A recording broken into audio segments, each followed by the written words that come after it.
distill this down to the essence of what we do here, we're here to fight the away game. Every single person here is fighting for what their vision of the American way is. They're fighting to ensure that their families remain safe at home. And it's a very personal mission to folks. We all have families back home. We all have things that we care about. And so that drives each individual to do their best every day. And all of our airmen, it's very easy to tie them to the mission here. They see that what they do matters. They know at the end of the day what they did for their country that day. And so that sense of being connected to the mission is the key to victory in everything that we do. And our airmen will make extraordinary sacrifices, and they're very dedicated to that because they get a sense of what they're doing is important. If you can accomplish that as a leader, the rest of it is easy because the airmen will deliver.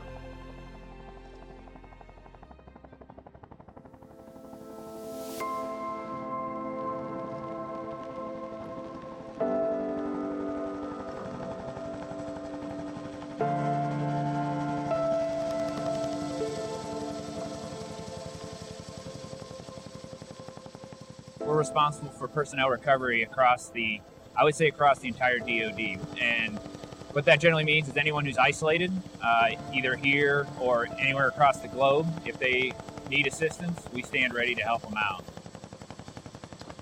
There's an overarching desire to help and to help people, whether that's just by helping them get back here or whether it's providing that medical capability. We sit on a very short alert window, and we are able to launch within 30 minutes at all times throughout the day and night.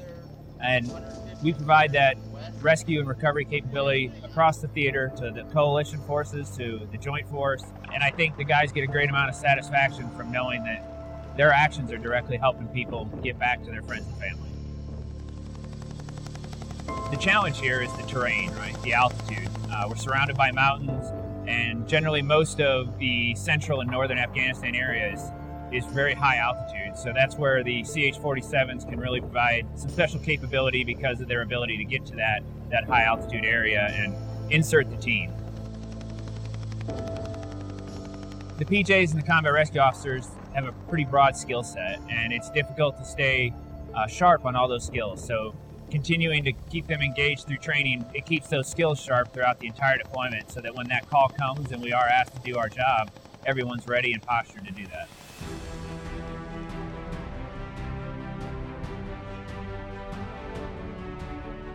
Honestly, I'm humbled, right? I mean, we have a lot of young men and women, both assigned to the squadron, and they are taking time away from their personal lives and their families are making significant sacrifices, but they all raise their hand and say, yeah, I want to be on that deployment. I want to be part of that mission overseas. And it is truly humbling to be part of a unit that is that dedicated to the mission. I think it's a great mission. I think regardless of how you feel about things over here, the work that we do, it's meaningful. And we are here to do a great mission, which is, again, bring people home to recover, whether it's fallen personnel or personnel that are isolated and can't recover themselves. And I honestly believe strongly in the mission. I've been doing it for 22 years, and that's one of the reasons I still stay engaged and continue to do the work.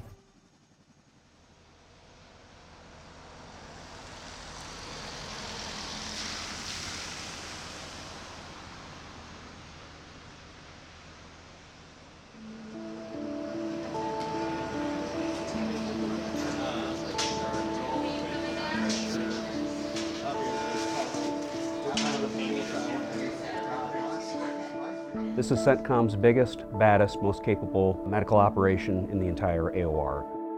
We're now touted as a 24-bed hospital, but we're expandable to 13 ICU beds and up to 30 ICW beds for a total of 43. So it's amazing what we can do in the middle of Afghanistan here. The whole reason I became a trauma surgeon was to be a trauma surgeon in the military, and then I think There's no better way to connect to the mission than to be here to take care of those that are out there doing the fighting and putting their lives on the line. So without a good, effective trauma team here to take care of them, that just wouldn't be possible. So I feel very strongly about that. And to be able to be there for them, even if I can't save them, to be able to be there for them and their family when things don't go our way and they're not able to survive their injuries is important, because these folks were getting up to go to work that day or going out on a mission that day and with their buddies, and maybe bad things happen. Let's just repeat our blood pressure, get the rest of our secondary survey, and we'll get them packaged up for CAT scan. We had one of our patients that was individual described his course was he was injured doing special operations.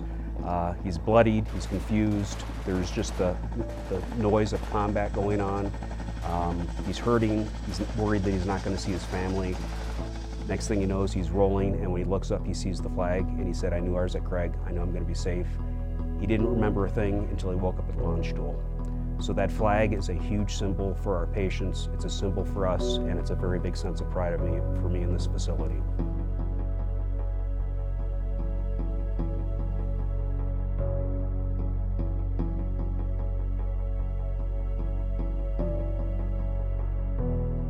We have a pretty tremendous team here, and I think every time I'm honestly surprised at how hard people work in their jobs here every day. And even folks, nurses that come from labor and delivery, and you got techs that come from outpatient clinics, and they come here and they work in an environment that they're not entirely used to, and they really step up to the plate, and that's really what makes our success a reality.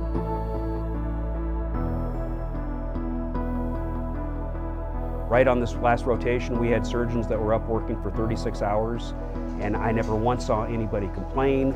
They obviously looked tired, but they were doing the mission and completing it, and they're motivated, they're proud of what they do, they see what the end result is, which is saving lives and salvaging people.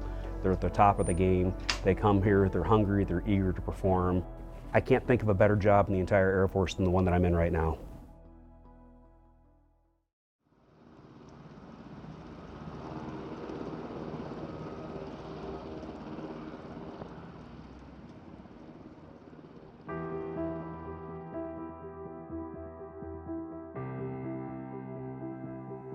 We move our wounded warriors, so it's a crazy honor for us to do that. So when someone is injured downrange or back stateside, you know, we're the avenue to get them from a lower echelon of care to a higher echelon of care. Here in Afghanistan, particularly here in Bagram, we come together from 9 different squadrons. We're a mixture of Guard, Reserve, Active Duty, AE, and CCAT as well. We can bring together that active duty component. We get the experience from the Guard and the Reserve, where you have your critical care nurses, ER nurses, paramedics, med techs that we have. The experience is unsurpassed. We get a warning on regulated patients of what the patient load will look like and what the condition is, but on an unregulated move, not necessarily. We may get a call to go out to Mozzie, and they'll say, "We got 2 patients." Well, you may pick up 20 patients, but they'll all have different things wrong with them, from gunshots to IED explosions, different things. So you just have to kind of be ready, mentally prepared for that, and able to see some of the stuff that comes on.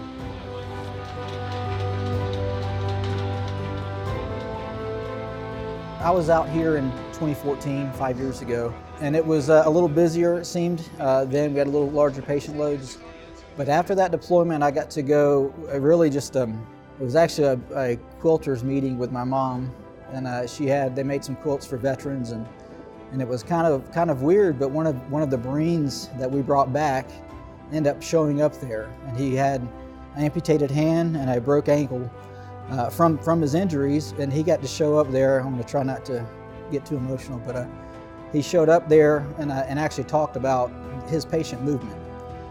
He had a little kid there that was, excuse me, that was born after he got home. So that's really what makes this job so important.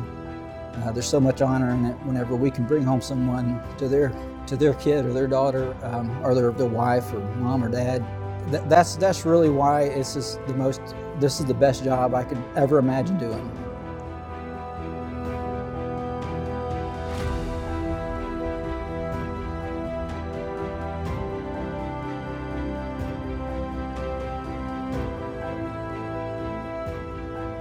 this is the best mission, not only in the Air Force, but in the civilian sector too. There's nothing that I've ever done can compare to this job.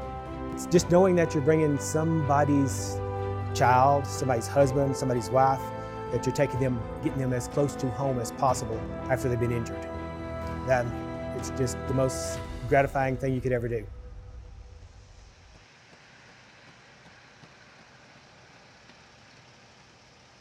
With regard to the men and women of the 455th AEW, I think sacrifice means that they are willing to put their lives on hold and that they are willing to endure painful absences from their families in order to ensure that their fellow American citizens can sleep well at night and that they can go about the work of their daily business without fear of attack. And I find it extraordinary that so many airmen and so many of our joint teammates as well are willing to come over here and put their own lives at danger to ensure that their fellow countrymen and women don't have to face that threat at home. And so I am proud and amazed at the work that our airmen do every single day, and I applaud them for their selflessness and for their courage.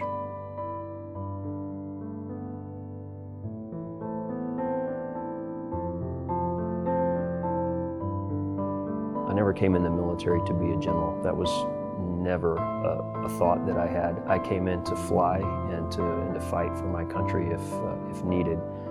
I knew that that was my dream, and just trying to do the best that I could do in whatever job it was, or do my best every single day with whatever role that I was empowered with. But I never really set out to be a senior leader in the military. That just sort of happened along the way. Another thing that happens about the time that you start being given those leadership responsibilities for a lot of folks is just the love of serving others and to try and make the team better, caring for your airmen, and that becomes your objective. That becomes the thing that you pride yourself on, and that gives meaning and purpose to your career and to your life. That you are making this military experience better for the airmen who are serving with you.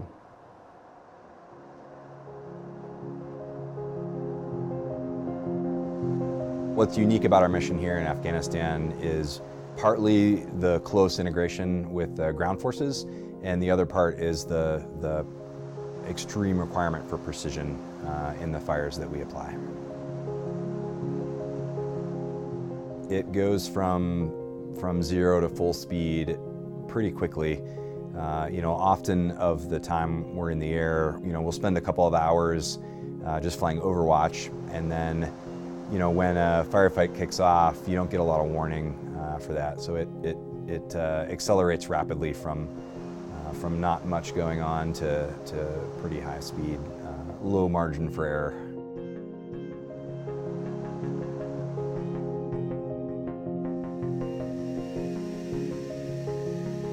So a day-to-day looks like this. Airplanes go up, fully loaded. They return often with empty rails. So the first thing we do is verify that the airplanes are functional, all the systems. Then we load them with the appropriate armaments, and then prep them for a follow-on launch. We concentrate on getting airplanes into the air around the clock in support of the guys that are actually out in the field.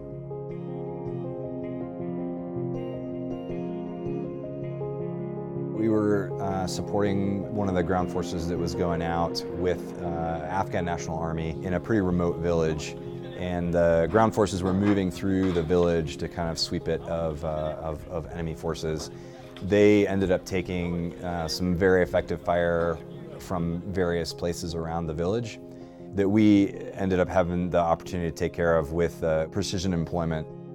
And I think what really struck me about that particular mission was they took significantly more risk than they had to in order to ensure the safety of the civilian population while still targeting the enemy. There's a lot easier way to fight that kind of war, but the lengths we go to kind of be the good guys and to protect the civilian population and support the government of Afghanistan was pretty striking in that particular mission.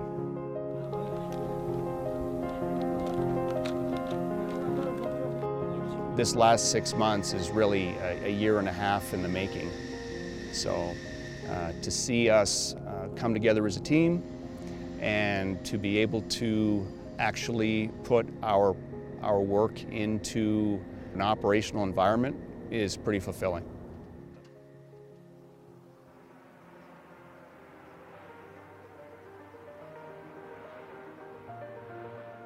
The mission's important to me because we're helping out the people of Afghanistan. We're helping our troops get out here as soon as we can. We're trying to help the mission where people get hurt, take them back here, save their lives, and we're trying to move all the cargo to where it needs to be. I'm a squadron commander at home, and to be able to take my squadron from home out to combat is just an incredible honor. They're out here performing their mission that they're all experts in, knowing that they're going out to do something worthwhile. Even though they might be tired from a long 16 to 18-hour day, it's fun to see them have that sense of pride that they did something worthwhile that day. My job is to make sure that the hydraulic fluid isn't leaking out of any of our components, and that all of our hydraulic components like steering, brakes, all of our flight controls is all fully operational for the pilots to take off. All of our hydraulic components pretty much ground the aircraft if it's broken, no matter what it is. It could be something small as a filter, or it could be something as big as the actual steering. So it's quite essential to the rest of the aircraft and how it works.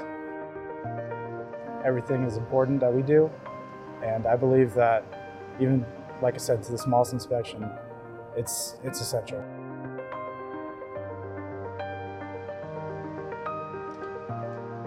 "24 hours a day, there's a C-130J up in the air supporting Afghanistan. My airmen are experts at their craft, and to see them excel every day at what they do just brings a smile to my face. And you know, because they're so good at what they do, it allows me to focus on taking care of them so that they're proud to do what they do each and every single day here in Afghanistan.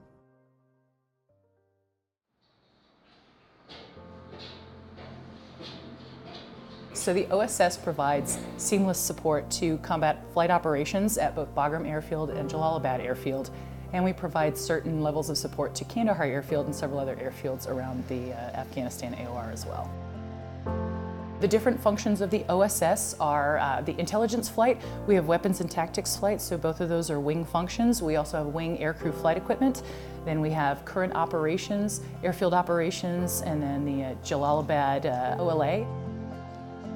It really comes down to just relying on those experts, and that is exactly what the OSS has. We have just a whole variety of experts who know exactly what they're doing, and so the fact is that every single one of them I know is passionate about supporting the mission, both their specific lane of the mission as well as the overarching mission of combat operations in Afghanistan. So day by day at Jalalabad, I work side by side with 2 other Air Force members. So the 3 of us together try to manage and execute daily operations of everything inside of the airfield. It is challenging, and a tremendous amount of it is trying to understand the different complex requirements that all of our users have.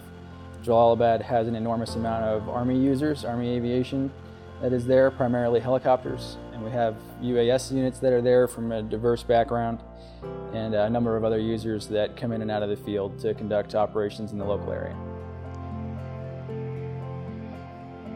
I think some of the most rewarding opportunities are seeing the completion of projects that you start and being able to talk to users of the airfield and people that you support directly and have them express appreciation for the level of support, the flexibility of support that the airfield was able to provide. Being good at your job, providing the information, the timely and accurate information, is absolutely critical to the mission. And so that is one of the first things we try to do when people show up here in the squadron, or even before they get here, we send them a welcome guide so that they know, 1, here's all the crazy stuff that the OSS does, and 2, what you do is very, very important to the mission. And so that is it's something that we work on right from the very beginning, and then we try to kind of reinforce that as things go on, so people don't forget that what they're doing is so much bigger than their day-to-day operations.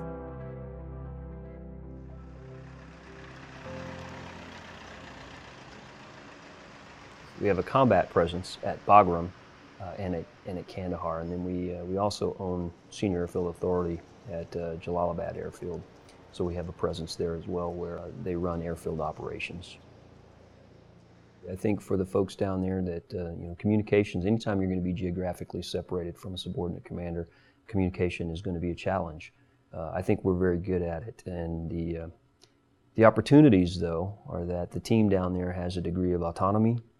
They understand that they are trusted to deliver the mission, and with that comes a sense of ownership, I think, that makes it both rewarding for them, and at the end of the day, they know what they did for their country, So I think that sense of ownership allows a great deal of pride in what they accomplish, and they know that they're trusted by their teammates to get it done.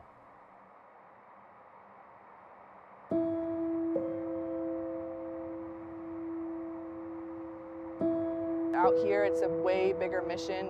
Getting to talk to some of the pilots about the missions they're flying out there and to see the munitions that we load firsthand really doing the job is awesome.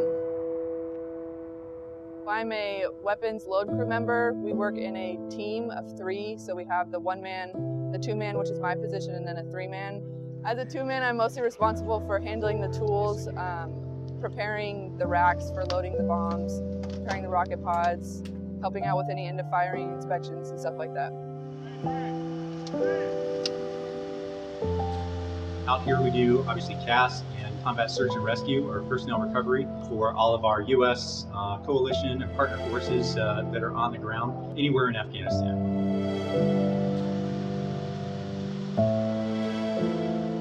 The jets came down and we had a bomb had dropped and a rocket had fired, and he had fired the gun, so our crew went in and we did an EOF, which is end of firing inspection on the gun.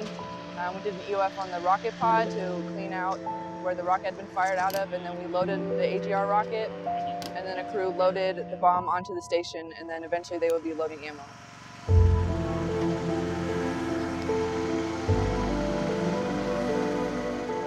The pilots get to watch our munition guides build up coordinates, so we can see exactly how that process goes and have an appreciation for the challenges they face.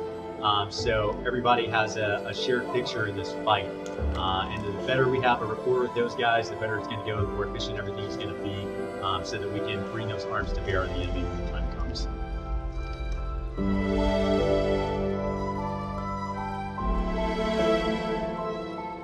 The biggest win for an A-10 guy out there is again when you check in with that ground controller. They're taking significant fire. They don't have a lot of ability to maneuver around that. You hear the machine gun blaring in the background. You hear the elevated voices, and then when our guys are able to put down those non-lethal kinetic smokes to say, "Yep, this is where we think it is."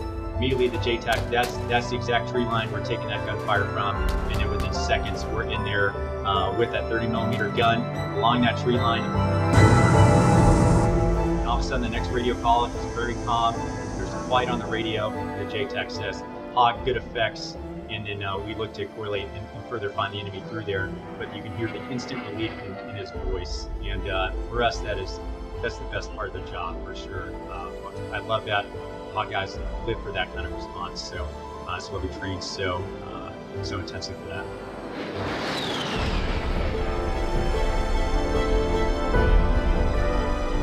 I knew for a long time that I wanted to be in the military. I didn't know what I wanted to do. I honestly didn't really know what the Air Force did as a whole, but now I think I'm really lucky to be able to have the job I do, just to see this side of the fight, honestly.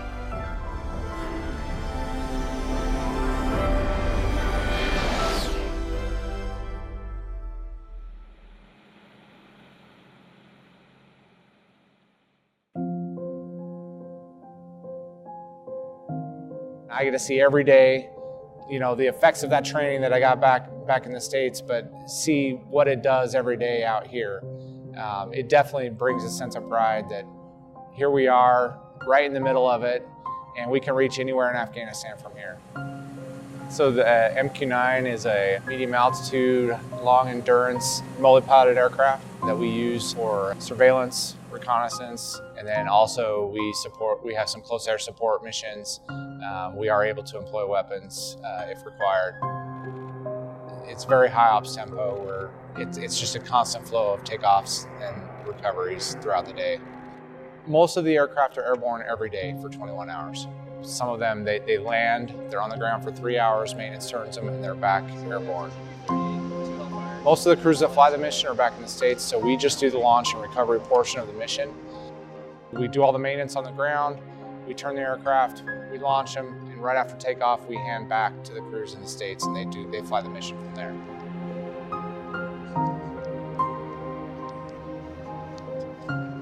We have both military and civilian counterparts that are working the mission. We treat them just the same way we would treat any airman that's working the line. And they do a lot of work to keep these aircraft maintained and flying every day. You imagine an aircraft flying for 21 hours every day, the amount of maintenance that has to go on in the background to make sure that the aircraft is operating correctly and is safe. They work really hard to keep this mission going. Nearly every kinetic strike that happens in Afghanistan has an MQ-9 on station before, during, and after the strike, or doing the strike themselves.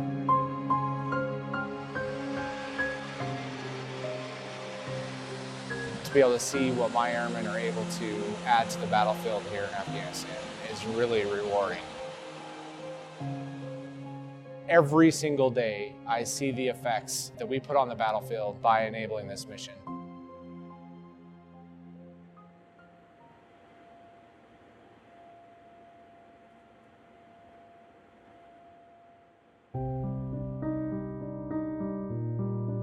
Bacon is an airborne communications platform that we send up into the air to kind of bridge communications between the various platforms and agencies that we have on the ground. There's no flying training unit, there's no official Air Force program to fly a Global Express jet or a BD-700. So the first time most of us even see a platform is out here in the combat zone. We're now able to utilize beyond line of sight communications for the guy on the ground to the guy on the mountaintop. We can support anyone and every one of our operations on the ground.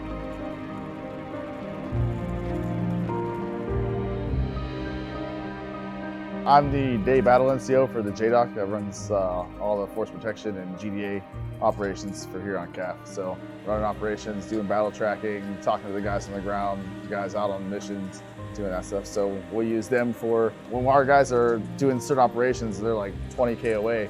There's no chance we're gonna get in comms with them. So we call Bacon, put in a request for them, get them on station, and they put in our frequencies in the radios. They set up our voice bridges to our phones. So I mean, it just adds to the confidence level for sure.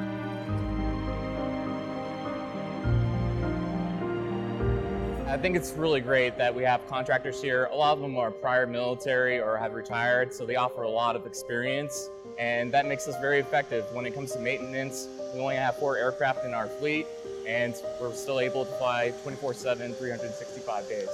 So it's really impressive that we're able to, with such a small fleet of aircraft, continually have an aircraft actually in the sky providing communication services.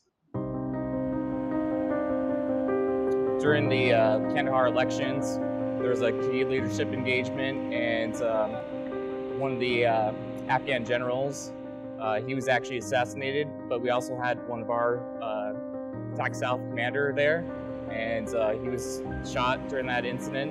And Bacon was actually flying overhead, and that allowed the JDOC to immediately call medevac, so that way, just saving a few minutes helped save his life.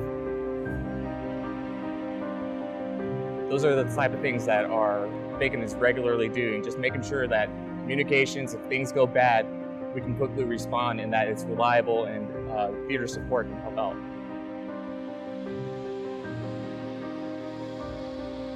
It's great because of the mission that we do, the impact that we have on the people on the ground, and every time that they come to us and thank us for providing that life support, communication, relay. It's great to be able to get that feedback and be able to know that you're doing something that's impacting real lives.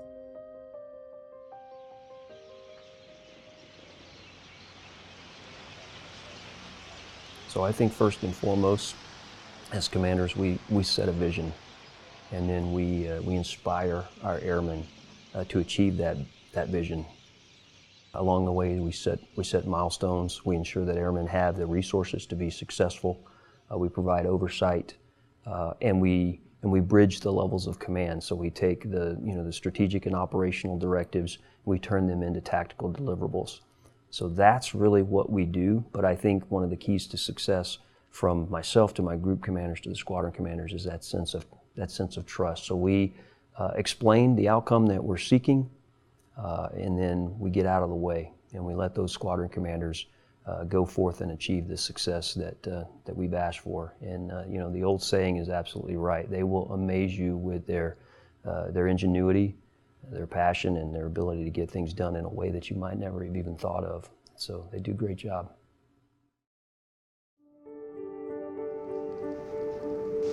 It's going to sound corny, but honestly, my airmen inspire me every day. They really do. We as LROs have to know so much, and our motto is Jack of all trades, master of none, because truly we have to know more than we could ever possibly know.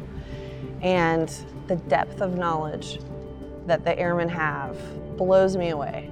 So I learn more from them than they will ever possibly learn from me. And I think that that is a gift.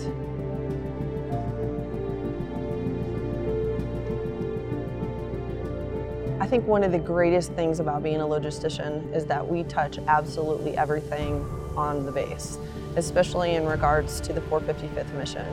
The mission couldn't happen without us. It absolutely couldn't, because we touch every piece of it. We make sure that there are vehicles for the various units. We make sure that the aircraft have fuel. We make sure that if you are deploying in or redeploying out, we are taking care of all of those transportation requirements. If you are somebody that fixes jets, we are the people that receive your parts and process those parts and get them out to you. So we touch literally everything that happens within the 455th. If you want to get jets up in the air, you're going to need the supplies, you're going to need the fuel, you're going to need your parts from TMO, you're going to need the support from the aerial port, getting people in and out. So we touch literally everything. So we are the backbone of the mission.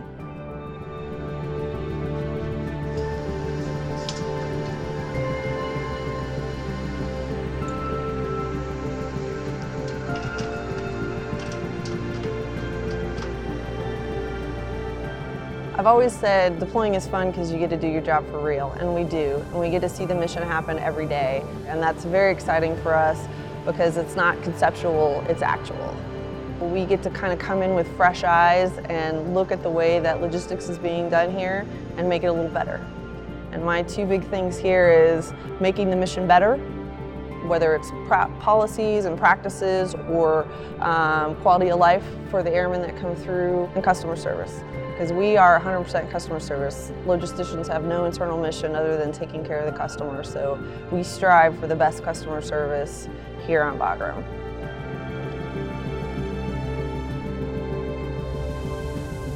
Oh, this is the best job in the world.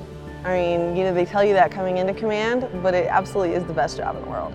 I mean, to come from essentially staff, to getting to be with the airmen again and getting to see their different personalities, and I'm on my second rotation now, so it's a whole different group, a whole new dynamic, whole new personalities, and to get to see them come here, learn the job, and find new ways and better ways to do things and grow it's the best job in the world. It absolutely is. I would do it a million times if they let me.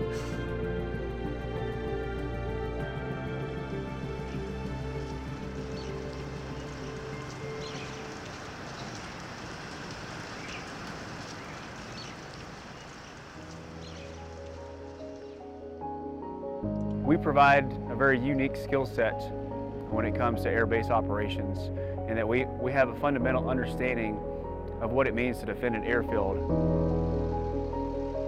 We are specially trained and equipped to detect and defend against multiple types of threats in multiple types of domains.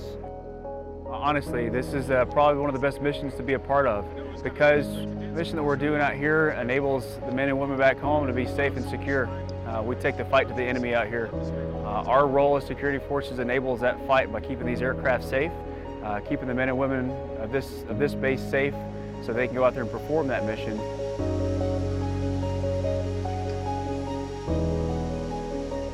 The FAST team is a unique skill set within security forces in that they're especially trained to handle more close quarters combat and do flight deck denial operations.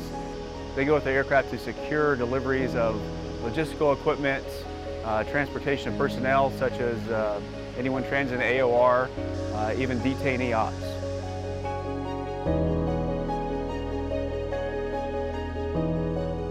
The defenders that we get out here are probably some of the most disciplined individuals that we see in the career field. And the reason I say that is because the threat is real.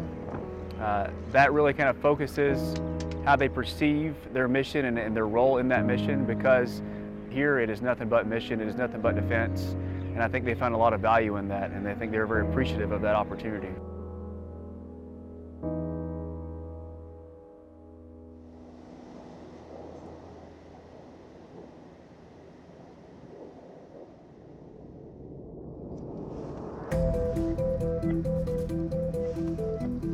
Think about communications, it's really about connectivity. We live in an information age, and that connection matters more and more every single day. You could talk about the real sexy cyber stuff or just the real nitty-gritty down in the dirt. That connection could be fiber optics between buildings. That connection could be a dusty comm closet in some corner of Bagram, and that is really what it's all about, kind of the glue that binds the mission together, and it comes down to connectivity. We are the only Air Force communications unit in Afghanistan, which means we support Kabul, we support Kandahar, Jalalabad, Bagram. They're behind the scenes doing that, and in all sorts of conditions. Hot, dusty summertime, wintertime, just like this.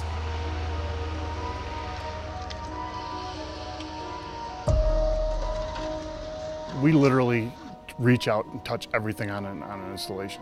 Just about every operation on this base relies on some sort of movement of data, right? And that is our job, that is what we do. And how efficiently and how well we do that job determines how efficiently and how well the wing can execute their mission.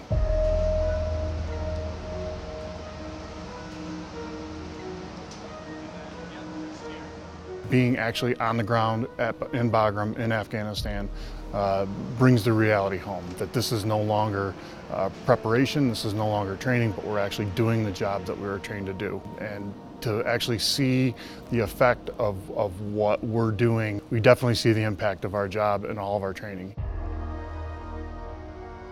As far as maintaining switches, maintaining infrastructure, knowledge management, all of our planning capabilities, all of this stuff comes together and gels and provides a overarching communication support to a wing that's executing an actual mission. In the Comm Squadron, we got a ton to be excited about right now. Just this last year, we were selected as the best small communications unit in the entire Air Force. And that's exciting, but what really gets me fired up is the airmen and the people that make that happen. The thing that I absolutely cherish the most is that this unit knows that we didn't get here by ourselves. We're standing on the shoulders of people that went before us here at Bagram. We're standing on folks that made even greater sacrifices, and we're standing up for people back home that really matter. Our families, our friends, our loved ones are dependent on us to protect them and to take care of them and to assure that mission so that we assure bombs drop. And that, quite honestly, is what I cherish the most.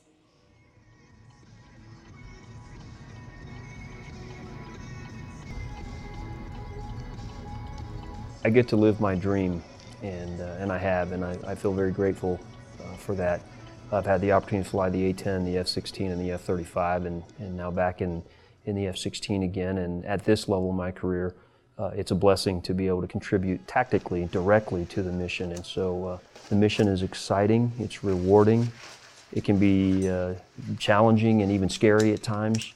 but the bottom line is it matters. You know, the fact that we have those airplanes in the skies overhead, providing the effects that they do, it provides a decisive and asymmetric advantage for the entire joint team here in Afghanistan.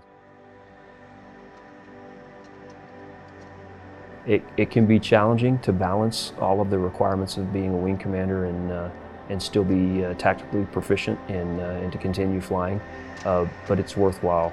One, on a personal level, it's certainly enjoyable, but more important than that, it's being professionally tied to the mission, being able to see the battle space, being able to understand the fight that we're in, being able to understand what our airmen, the challenges that they're facing, and the difficulties of the mission, and being personally exposed to that and understanding it on a more intimate level, I think is important.